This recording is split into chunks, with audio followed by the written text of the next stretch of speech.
ጤና ይስጥልኝ አድማጭ ተመልካቾቻችን መላው የአማራ ሕዝብ ይህ መልእክት የምናቀርብላችሁ ከአማራ ፋኖ መረጃ ማዕከል ወይም from Amhara Fano Information Center ነው።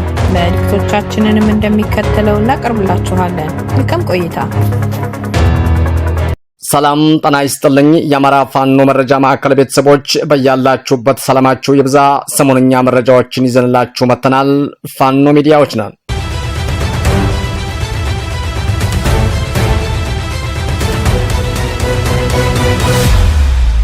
ከአማራ ፋኖ መረጃ ማዕከል የዕለቱን አንኳር የዜና ርዕሶችን በማስቀደም የዕለቱን ዜና እናሰማለን። ዕለተ ሐሙስ ሰኔ 18 2018 ዓ.ም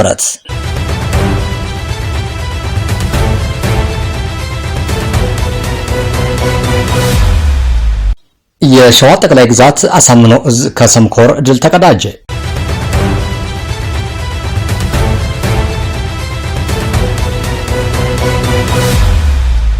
በአራት አቅጣጫ የከበበንን የጠላት ብቻውን አስቀርተነዋል። ጄኔራል ጆን መዲን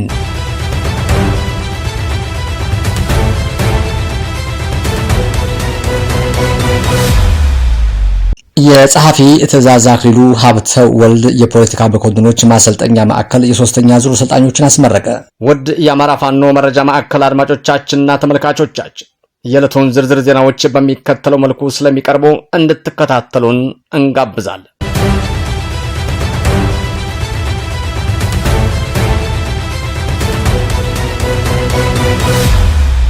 የሸዋ ጠቅላይ ግዛት አሳምነው እዝ ከሰምኮር ድል ተቀዳጀ። የአማራ ፋኖ ብሔራዊ ንቅናቄ የሸዋ ጠቅላይ ግዛት አሳምነው እዝ ከሰም ሁለተኛ ኮር ስር የሚገኙ ሶስቱ ክፍለ ጦሮች በቅንጅት በወሰዱት ወታደራዊ እርምጃ በከሰም ቀጠና ከፍተኛ ድል ማስመዝገቡን የግንባር መረጃዎቻችን አስታወቁ።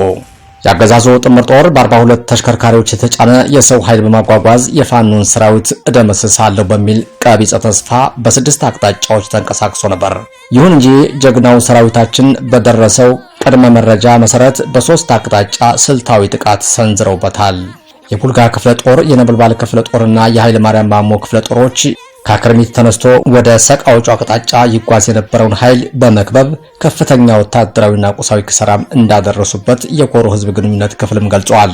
በጥቃቱም በርካታ ቁጥር ያላቸው የአገዛዙ ጥምር ጦር አባላትም በመደምሰሳቸውና ቀሪው የቆሰለውና የተበታተነ ኃይልም ወደ ተራራማ ቦታው በመሸሽ ተጨማሪ ድጋፍ በመጠየቅ ላይ እንደሚገኙም ተገልጿል።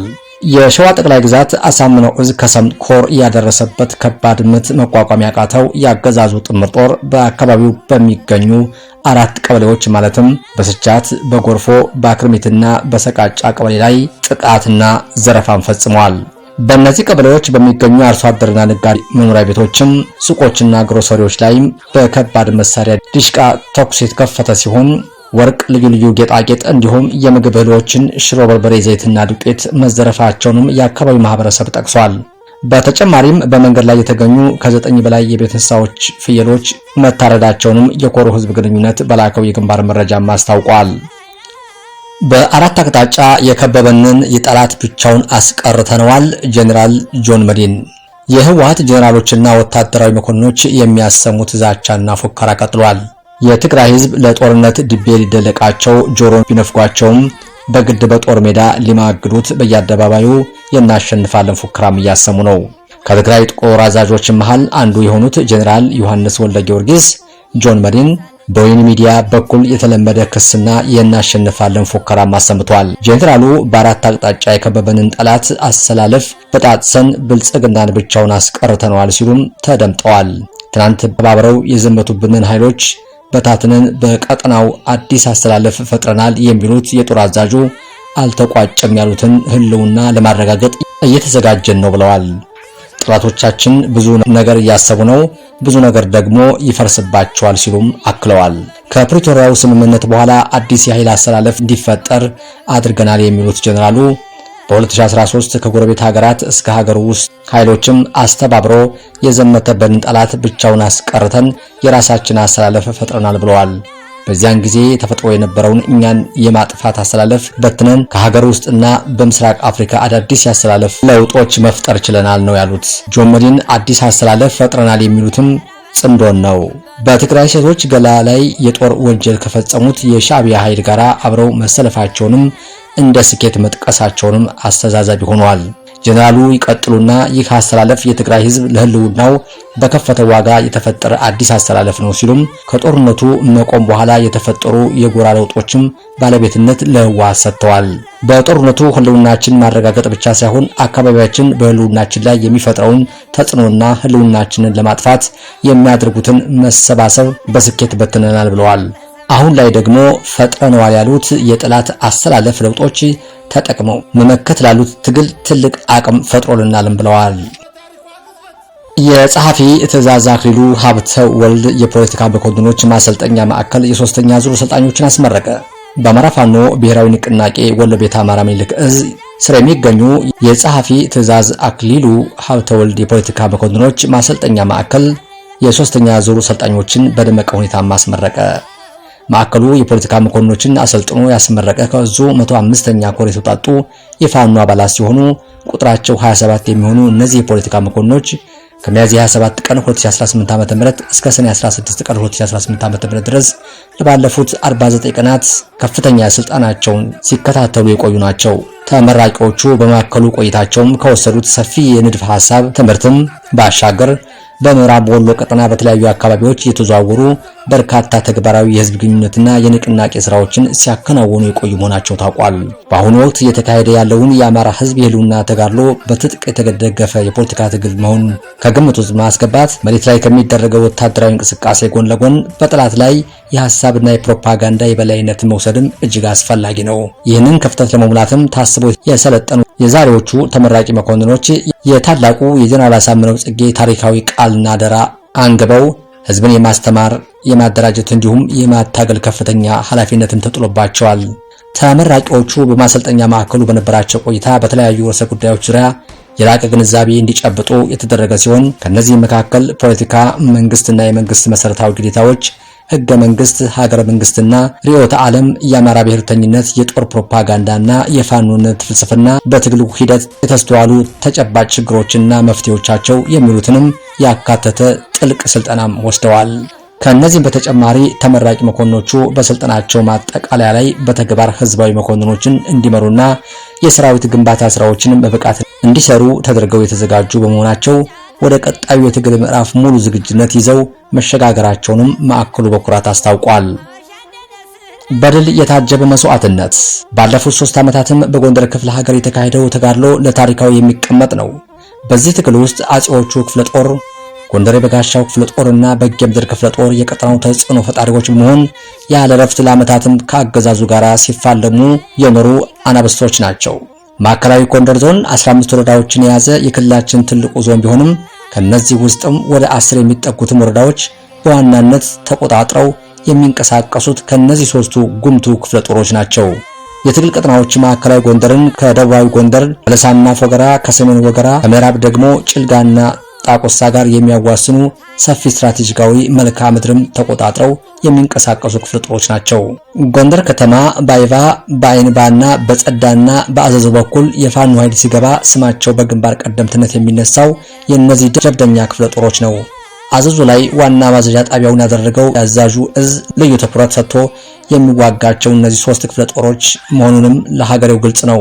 እጅ መስጠትን በፍጹም ተጸይፈው እስትንፋሳቸው እስኪገታ ድረስም ለትግላቸው ለመሪዎቻቸው ታምነው የአማራ ነጻነት ያስጠበቁ የኖሩት እነዚህ ጀግኖች የኔባይ አለባውን ወራሪ ሰራዊትም እንደ ጭቃ አርግፈውት እንደ እህል ወቅተውት ከነሱ መስዋዕትነት በላይ እጅግ ብዙ እጥፍ የሚሆነውን ማራዊት ሰራዊት በብሬን ስናይፐር እርሳስ ቆልተው ነው የወደቁ። ጠላት 6-7 መኪና አስከሬኑን እንዲለቅም ነው የተደረገ። ዛሬም ድረስ በደንቢያ በየጥሻው ወድቆ አንሺ ቀባሪ ያጣ የጠላት አስከሬን ደሙ ከርፍቶ ሜዳ ላይ ይገኛል። የሰሞነኛ ክስተቱ በወዳጅ ባላንጋራዎች ጥቆማ ጓዶቻችን ማጣታችን ቢያመንም 20-30 ጓዶችስ ተሰዉ ተብሎ ቢነገርም በጠላት በኩል ስንት ሞተ ብሎ የሚጠይቅ ቢኖር የሰማዕት ጓዶቻችን ጀብደኝነት እስከምን ድረስ መሆኑንም ይገነዘባል።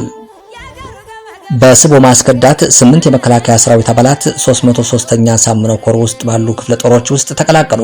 መነሻውን ከመቄት ከላስታና ከጋጊብላ ወረዳ ከሚንቀሳቀሰው የብልጽግና ሰራዊት ከተለያዩ አህዶቻቸው ያደረጉት መከላከያ አባላት ስርዓቱን በመጸየፍና በመጥላት በየአቅራቢያቸው ከሚገኙ ወንድሞቻቸው የፋኖ አደረጃጀት ተቀላቅለዋል። ሰኔ 16 እና 17 2018 ዓ.ም የተቀላቀሉት መሰረታዊ ወታደር በላይነህ አለበል ላልኪው ከሚንቀሳቀሰው ከ38ኛ ክፍለ ጦር 4ኛ ሬጂመንት በመውጣት 30ኛ ክፍለ ጦርን 1 እግረኛ 2 ዲሽቃ መደብተኛ በድምሮ 3 የመከላከያ ሰራዊት አባላትን ላልኪው ከሚንቀሳቀሰው 38ኛ ክፍለ ጦር 6ኛ ሬጂመንት 14ኛ ክፍለ ጦርን እንዲሁም መሰረታዊ ወታደር ሙሉ ገብሩ 10 አለቃ ጌታሁን እንዳለው 10 አለቃ ክንዱ ፈንታሁንና 10 አለቃ ገብርዬ አክሊሉ ከመቄት በመነሳት 81ኛ ክፍለ ጦርን በጥቅሉ 8 የመከላከያ ሰራዊት አባላት ፋኖን ተቀላቅለዋል። የመከላከያ አባላቱም ሁሉም ጥቁር ክላሽ በመያዝ የገቡ ሲሆን በጥቅሉ 8 ጥቁር ክላሽ፣ 6 የክላሽ ካዝና ከነተኳሹ፣ 4 የድረት የወገብ ትጥቅ፣ 6 የእጅ ቦምብ ይዘው ተቀላቅለዋል ሲል የ303ኛ ሳምነው ኮር ህዝብ ግንኙነት መምሪያ መረጃውን ማድረሶናል። ፋኖ ከተማ ውስጥ በመግባት የተሳካ ኦፕሬሽን ማካሄደ። የአማራ ፋኖ ብሔራዊ ንቅናቄ ወሎ ቤት አማራ ምኒልክ ዕዝ 303ኛ ግዙፍ ሳምነው ኮር ክንፍ የሆነው 14ኛ ክፍለ ጦር ዋግ ሁምራ ብሔረሰብ አስተዳደር ዞን ጋዝጊብላ ወረዳ ላልኪው ከተማ ላይ በመግባት የተሳካና ውጤታማ ኦፕሬሽን ሰርተዋል። የካቲት 16 ቀን 2018 ዓ.ም የብልጽግና ሰራዊት መነሻውን ከአዲ በር ተነስቶ ጥቁር ቢዚ በር በጭማው አቅጣጫ ቀጭን ወይሎን አቅጣጫ አድርጎ እንዲሁም በላልኪው ፊት ለፊት ጥርጊያውን አድርጎ በ3 አቅጣጫ መዳረሻውን ዘው ማርያም ቢያደርግም ቀድሞ መረጃው የደረሳቸው የፋኖ የመረጃ ክፍል በሰራው ስራ መሰረት ጠላት ባሰበው ሳይሆን ባልጠበቀው ሁኔታ ላልኪው ከተማ በመግባት በተሰራው ኦፕሬሽን ከጠላት ካምፕ በርካታ ቁሳዊ ግብአቶችን ሲገኙ ከሃዲዎችና የብልጽግና ካድሬዎችም ተማርከዋል። በዚህ ኦፕሬሽን የጠላትን የሎጂስቲክ ካምፖችን ሰብሮ በመግባት እርጥብና ብዛት ያለው ደረቅ ሬሽን ማለትም 4 ኩንታል በርበሬ፣ 7 ኩንታል ሽሮ፣ 24 ኩንታል ፊኖ ዱቄት፣ 4 ካርቶን ባለ 5 ሊትር ዘይት፣ በርካታ ጫማዎችና ሚሊተሪ ልብሶችን እንዲሁም ቤት ለቤት በተደረገው ፍተሻም በግለሰብ ቤት ደብቀው ያስቀመጡትን 4 ሳጥን የክላሽ ተተኳሽና የጨፍጫፊው ስርዓት አስፈጻሚ የሆኑ 3 ካድሬዎችና እንዲሁም ፋኖ ነኝ በሚል የብልጽግናን ስራ እየሰራ የነበረ መረጃው የተደረሰበት መሆኑንም ቀድሞ ሲያውቅ ወደ ብልጽግና ገብቶ የነበረ አንድ ባንዳ በ14ኛ ክፍለ ጦር ፋኖዎች ተማርኳል ሲል የ303ኛ ሳምነው ኮር ህዝብ ግንኙነት መረጃውንም አድርሶናል። የብልጽግና ኃይል አከርካሪ የተሰበረበት የወለጋው ትንቅንቅ የአንሻ ሰዒድ ዕዝ አርበኛ የጠላት ኮማንዶዎችና ኦፊሰሮችን ደምስሰዋል። ከባድ ጦር መሳሪያዎችንም ንብረቶችንም ማርከዋል። አንሻ ሰዒድ ዕዝ የህዝብ ግንኙነት መምሪያ ለአማራ ፋኖ መረጃ ማዕከል በላከው መረጃ እንዳስታወቀው የወለጋ ቢዛም የአንሻ ሰዒድ ዕዝ ስር የሚገኙ 4 ክፍለ ጦሮች በቅንጅት በወሰዱት ጠንካራ የጸረ ማጥቃት እርምጃ በጠላት ኃይልም አንጸባራቂ ድል ተቀዳጅተዋል። በምስራቅ ወለጋ ዞን ከአንገር ጉትን ከተማ ተነስቶ ወደ ሊሙ ወረዳ ፊት በቆ በመግባት በንጹሃን ላይ ጭፍጨፋ ለመፈጸም ሲገሰግስ በነበረበት የብልጽግና ኃይል ላይ ደፈጣ ጥቃት መፈጸሙ ተገልጿል። ባበጀ ጥበቡ ነበልባል ክፍለ ጦር አርበኞች ጉትን ከተማ ዙሪያ መንደራራት በተባለ ልዩ ቦታ በተደረገ የቆረጣ ሽምቅ ጥቃት የጠላትን ጦር 2-3 ቦታ በመቆረጥ ከ15 በላይ ወታደሮችም ተደምስሰዋል። ከተገደሉት መካከልም አንድ የኮማንደር፣ አንድ ኦፊሰርና አንድ የመቶ አለቃ ሚሊሻም ጠርናፊ እንደሚገኙበትም ታውቋል። ቀሪው የጠላት ኃይልም ሙትና ቁስለኛውን አዝረክርኮ ወደ አርቁምቢ መንደር አንድ መፈርጠጡ ተነግሯል። በዚህ የፋኖ የማጥቃት አቅም ጀግንነትም በታየበት ውጊያ በርካታ የጦር መሳሪያዎችና ወታደራዊ ቁሳቁሶችም በፋኖ ቁጥጥር ስር የዋሉ ሲሆን ቀሪ የጠላት ንብረቶችም ደግሞ እንዲወድሙም ተደርጓል። በሌላ ግንባር ከጌጤ ግርማ መብረቅ ክፍለ ጦርና ከታፈረ ዓለሙ ሳትነው ክፍለ ጦር የተውጣጡ አርበኞች በሆሮ ጉድሩ ወለጋ ዞን አቤ ደንጎሮ ወረዳ ጉሉጋና ከተማ በነበረው የጠላት ምሽግ ላይ በዲሽቃና በብሬን ታግዘው ከባድ ጥቃትም ፈጽመዋል። በምሽጉ የነበረውንም የጠላት ጦር አከርካሪ በመስበር በርካቶችን ደምስሰው ልዩ ልዩ የጦር መሳሪያዎችን ማርከው ታጥቀዋል።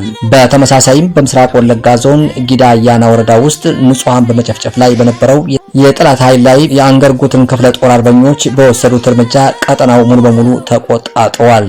በዚህ ተጋድሎም አገዛዙ የአማራን ሀብትና ንብረት እየዘረፈ በተሽከርካሪ ሲጭንበት የነበረው ትልቅ ክሬንም በፋኖ እጅ መማረኩን ተረጋግጧል። ለዘመናት በስርዓታዊ የዘር ማጥፋት ዘመቻ ሲማቅቅ የነበረው የወለጋ ቢዛሙ አማራ ህዝብ የተጋረጠበትን የህልውና አደጋ ለመመከት ራሱን በጀግናው የአንሻ ሰዒድ ዕዝ ስር በማደራጀት ብርቱ የጸረ ማጥቃት እርምጃዎችን እየወሰደ እንደሚገኝና ህልውናውን ለማረጋገጥ የሚያደርገውን ተጋድሎ አጠናክሮ እንደሚቀጥልም እዙ ያስታወቀው መረጃም ያመለክታል። ድል ለአማራ ፋኖ። ሰሞነኛ መረጃዎቻችን እነዚህ ነበሩ። የአማራ የህልውና ተጋድሎ ተጠናክሮ ይቀጥላል። ቸርን ሰንብት። በድጋሚ የአማራ ፋኖ መረጃ ማዕከል ቤተሰቦች በቀረበላችሁ መረጃዎች ላይ ሀሳብ አስተያየት እንድትሰጡ በትህትና እንጠይቃለን። ሰናይ ጊዜ እንዲሆንላችሁ እንመኛለን።